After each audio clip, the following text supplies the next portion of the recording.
¿Quién eres tú? La muerte. Es que vienes por mí. Hace ya tiempo que camino a tu lado. Ya lo sé. ¿Estás preparado? El espíritu está pronto, pero la carne es débil.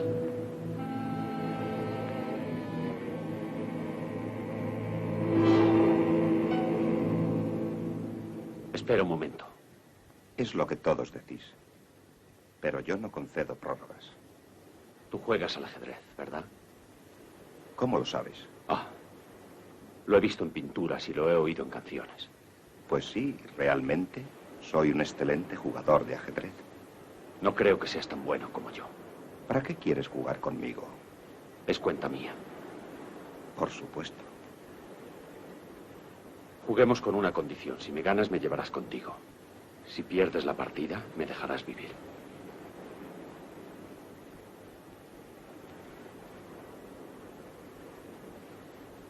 Las negras para ti. Era lo lógico. ¿No te parece?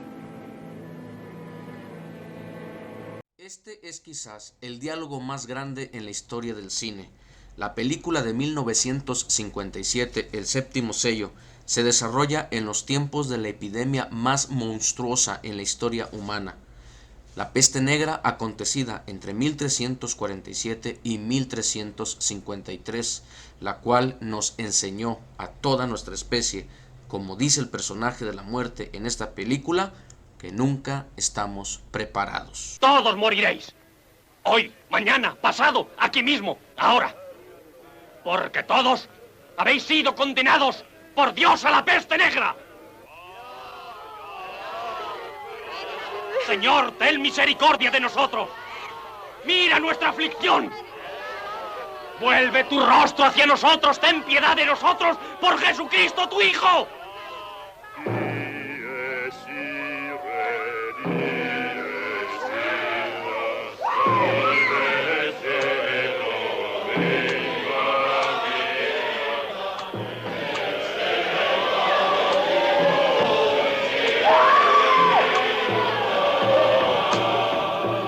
En el año de nuestro Señor de 1348, la plaga mortífera irrumpió en la gran ciudad de Florencia, la más bella de las ciudades italianas. Ya sea por la intervención de los cuerpos celestes o debido a nuestras propias iniquidades que la justa ira de Dios buscó enmendar, la plaga surgió en el este algunos años antes, provocando la muerte de incontables seres humanos. Se difundió sin freno de un lugar a otro hasta que, desafortunadamente, se precipitó sobre el oeste. Ningún conocimiento ni previsión humana alguna fueron de provecho en contra de ella, a pesar de que se escogieron funcionarios en activo para que limpiaran la ciudad de mucha suciedad y de que a los enfermos se les prohibió la entrada, al tiempo que se difundían consejos para la preservación de la salud. Tampoco sirvieron las humildes súplicas. No una, sino muchas veces se ordenaron en forma de procesiones y de muchos otros modos con el fin de que los creyentes apaciguaran a Dios. Pero, a pesar de todo, cerca de la primavera de este año, la plaga comenzó a mostrar sus estragos.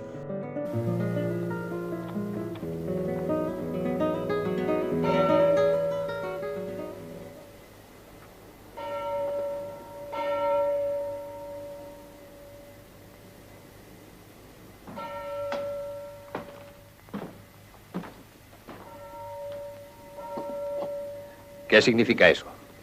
Es la danza de la muerte. ¿Esa es la muerte? Y bailando se lleva a todos, a todos. ¿Para qué pintas esas tontadas? Me parece que conviene advertir al pueblo que tiene que morir. No vas a hacerles muy felices. ¿Y por qué demonios hay que tratar siempre de alegrar a la gente? También conviene asustarla de vez en cuando. Cerrarán los ojos y no verán tus pinturas. Descuida que las mirarán. Una calavera resulta mucho más interesante que una doncella desnuda. Si tú les metes miedo... Reflexionan. ¿Y si reflexionan? Les entra mucho más miedo. Y se arrojan en brazos de los curas. Eso no es cuenta mía. Tú te limitas a pintar tu danza. Este es mi mural y que cada uno saque su consecuencia. Puedes suponerte que muchos te reprocharán. Es natural. Siempre será desagradable el recuerdo de la muerte, como dulce es la vida, hasta que se presenta la peste. La peste. El horror de todos.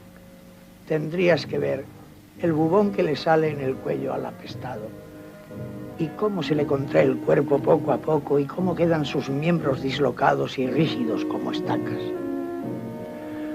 Terrible. Sí, es espantoso. El apestado intenta arrancarse el bubón. En su agonía se muerde las manos hasta despedazárselas. Se abre las venas con las uñas. ¿Sientes miedo? ¿Miedo yo? Mal me conoces. ¿Qué espantajos son esos? Las pobres gentes consideran la peste como un castigo de Dios. Y por eso recorren el país grupos de penitentes que se azotan a sí mismos para aplacar la ira del Señor. Es una visión sangrienta. ¿Se azotan a sí mismos? Sí, es escalofriante. Lo mejor que se puede hacer es alejarse cuando se les ve aparecer. Dame un sorbo de aguardiente. No he bebido en todo el día y estoy sediento como un camello en medio del desierto. Me parece que te está entrando miedo. Europa no fue siempre como la conocemos. No fue siempre ese destino soñado por los jóvenes de hoy para ir de turistas por ahí. Hubo un tiempo en el que casi no había hospitales y los barberos eran los doctores. No había alcantarillas y Londres o París apestaban a heces. Los viejos eran las personas de 35 años. Aquella gente prefería construir iglesias y no sanatorios, y le llamaban peste a toda enfermedad contagiosa.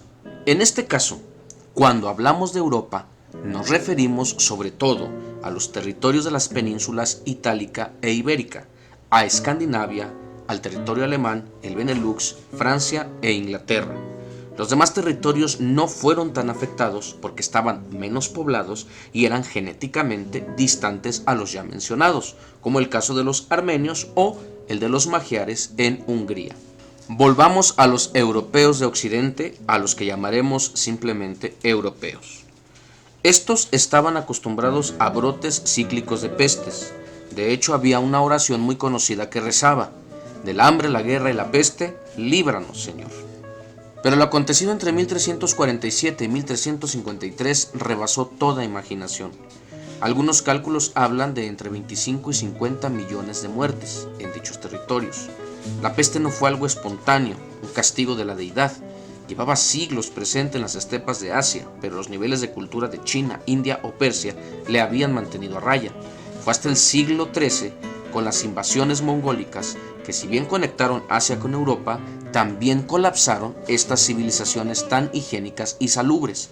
Y lo digo porque en esa época Londres contaba con 30.000 habitantes y era una ciudad apestosa, mientras China ya tenía ciudades de 2 millones de personas.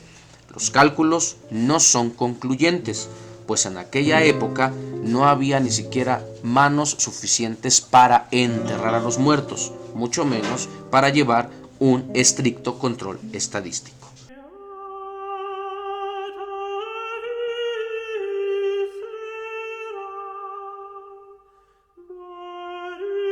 La puerta de entrada a la peste negra medieval se dio en la antigua ciudad romana de Teodosia, llamada en el siglo XIV Cafa, por ser una colonia genovesa y hoy actualmente conocida como Feodosia, en las riberas del Mar Muerto, en la península de Crimea, administrada actualmente por Rusia.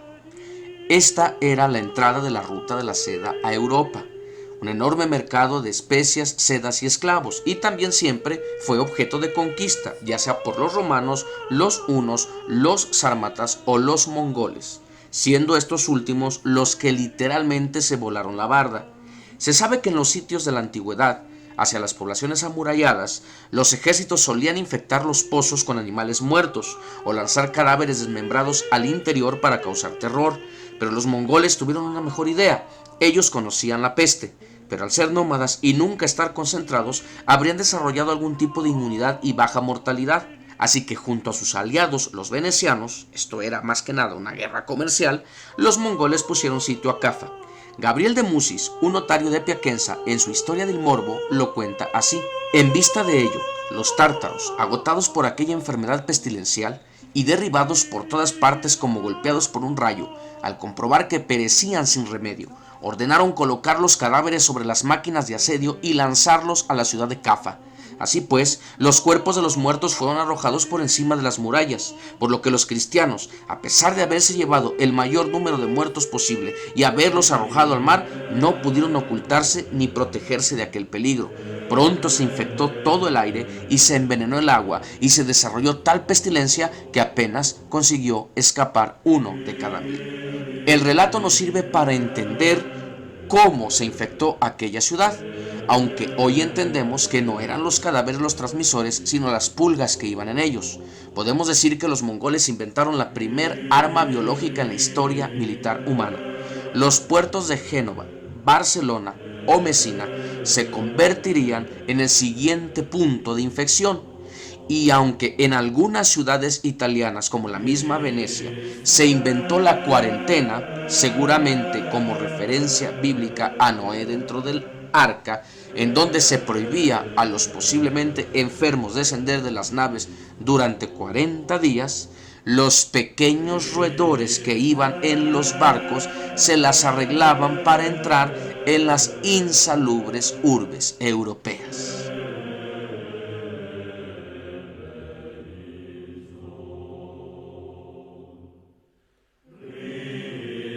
Ya en el tiempo del Imperio Romano, cuando eran azotados por las pestes, la Iglesia Católica se vio beneficiada por un crecimiento en la fe. Las pestes fueron directamente factor responsable del crecimiento del catolicismo en los tiempos en los que era perseguido en el Imperio Romano, y esto se repite en la peste negra medieval. Así como llegaban las pestes, así remitían, dejando a los escogidos con vida y a los pecadores putrefactos, de tal forma que el santoral, que ya tenía una nutrida lista como San Benito para los dolores de vejiga, San Antonio para los males ardientes, San Lázaro para la lepra o San Mauro para la gota, se sumaría en tiempos medievales San Roque para la peste. Por parte de la Iglesia Católica también hubo cambios. Si bien aumentó la fe del pueblo llano, pues los monjes morían menos ya que se encerraban en sus conventos, la alta curia hizo modificaciones que hoy parecerían increíbles. Llegaron a consagrar ríos enteros y autorizaron la confesión a solas, sin necesidad de un sacerdote. Pero la más importante fue la autorización del Papa Clemente VI a realizar autopsias a las víctimas a fin de encontrar la cura, todo un hito en la historia médica y religiosa, lo que significó enormes avances en los descubrimientos anatómicos. Este Papa fue famoso por rezar en medio de 2 columnas de fuego para evitar el contagio. Obviamente el fuego no es mágico, simple y sencillamente mantenía alejadas a las pulgas.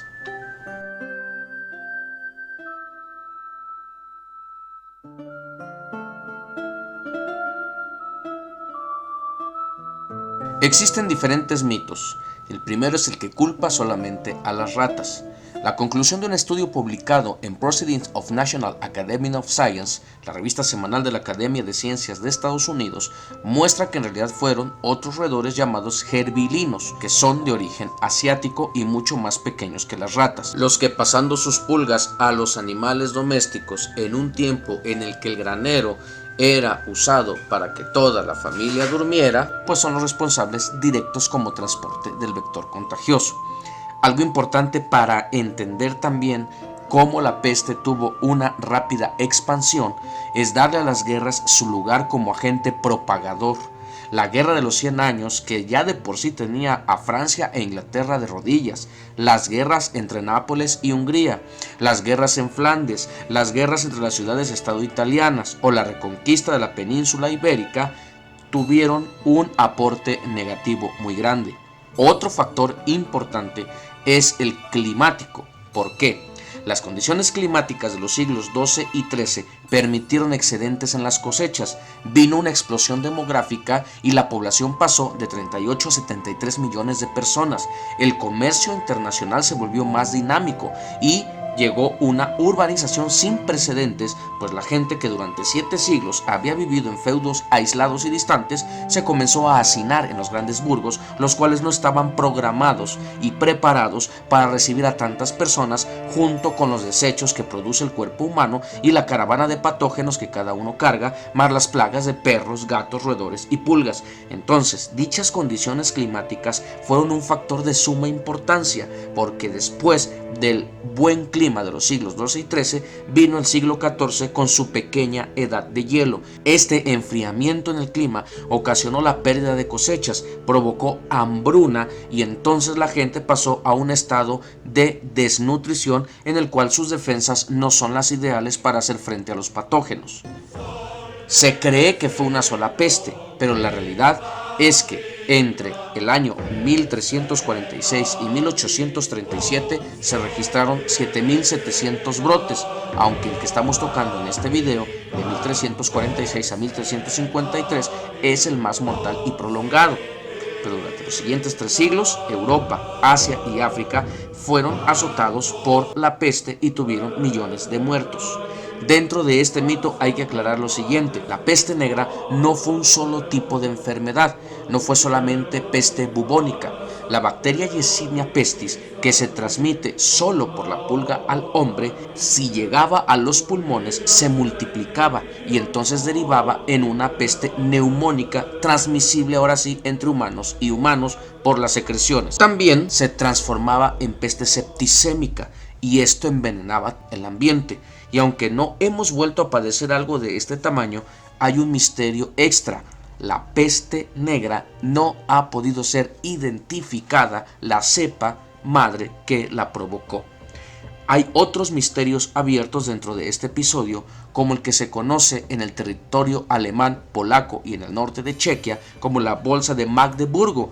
El territorio no fue tocado por la peste.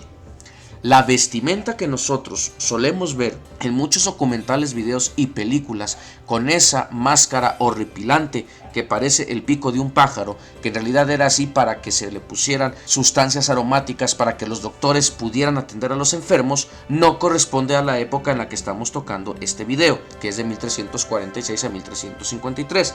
Esta vestimenta tan icónica en realidad fue inventada en París por el médico francés Charles Delhomme hasta el año de 1619.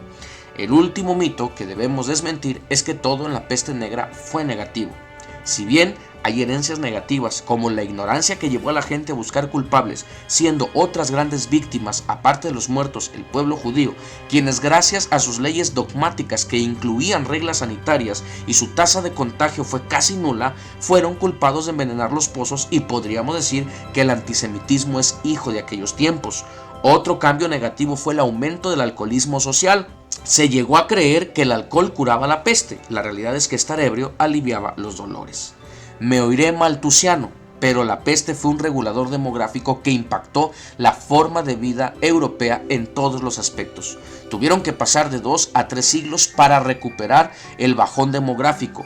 En muchos reinos, el siglo XV fue un siglo de oro. Había más tierras, más salarios, más trabajo, y los señores feudales terminarían por debilitarse ante los reyes. Ya no había filas de campesinos a la espera de una oportunidad a los cuales se pudiera manipular. O daban la tierra en justa renta o morirían de hambre, porque las manos estaban contadas y ya no sobraban.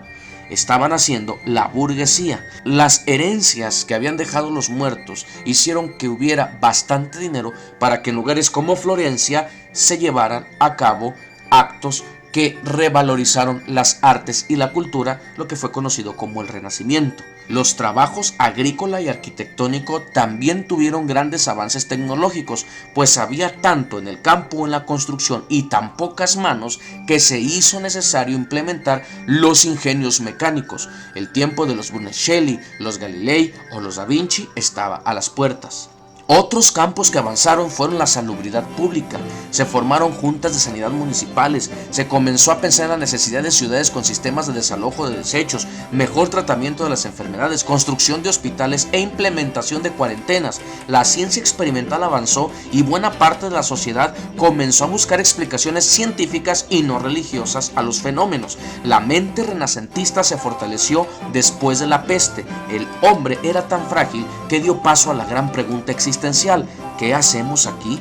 Este cambio mental sobre la muerte transformó la cultura y se comenzó a pensar más en el aquí y no en el más allá. El pensamiento de temor puede verse en el poema de Petrarca titulado El triunfo de la muerte. Una mujer en negro manto envuelta, con tal furor que yo no sé si nunca en Flegra mostrarían los gigantes. Finalmente, podemos concluir que el sentido vitalista del hombre del Renacimiento y su individualismo deben mucho a la experiencia de la muerte vivida en la peste negra medieval. Las generaciones que sobrevivieron a la peste exhibieron una capacidad de observación y una inclinación científica que les llevaron a mostrarse más cuidadosos con la prevención de epidemias, poniendo en marcha los primeros rudimentos de la epidemiología moderna. La humanidad ha cambiado, pero los patógenos también. Hace 700 años la peste avanzaba a un ritmo de 400 kilómetros al año. En el mundo globalizado de hoy lo puede hacer en 30 minutos. Por increíble que parezca, al año se reportan aún 600 casos de peste, siendo los países africanos los que más la padecen. Pero la Yersinia pestis y muchos patógenos antiguos siguen latentes. Seguimos siendo un mundo desigual, seguimos sujetos a los cambios climáticos, seguimos guerreando entre nosotros, y aunque la humanidad está conectada, nuestro planeta también, y si nosotros seguimos siendo un factor que lo desestabilice, seremos siempre sus víctimas. Saludo de su amigo el burro Benjamín, nos vemos y nos oímos en un próximo video.